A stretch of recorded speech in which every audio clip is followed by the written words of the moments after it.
As we look ahead to the weekend, we will be watching the skies in Livingston County for the annual Geneseo Airshow. Ready to take flight, Aran Spitzer is live there this morning at the National Warplane Museum. Aran.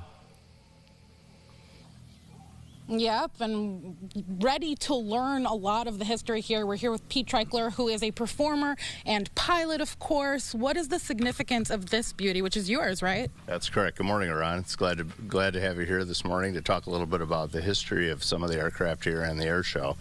This particular aircraft is a Fleet Model 2. It was built in Buffalo on Elmwood Avenue in 1929.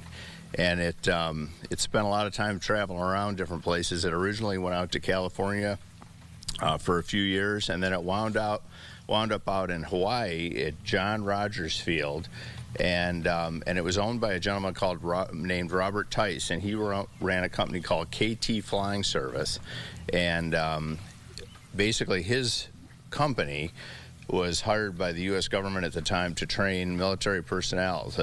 This was prior to the start of World War II. It was in the late 30s and early 40s. And, of course, we know that Pearl Harbor was on December 7th, 1941. That was the start of World War II for us when the Japanese attacked us at Pearl Harbor.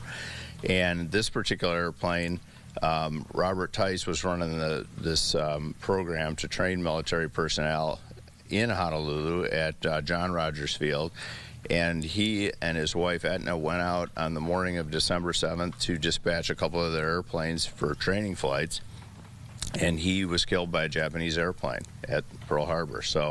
And he owned this airplane. So this is probably the most historically significant airplane here, this little cute little biplane compared to some of these really impressive World War II fighters and stuff like that.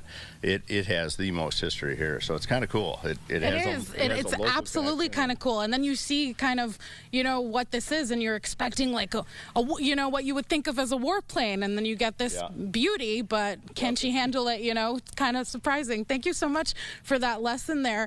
Brennan, for now I'm tossing it back to you as I learn more here, and I'm going up a little later, so Pete's going to teach me about my plane.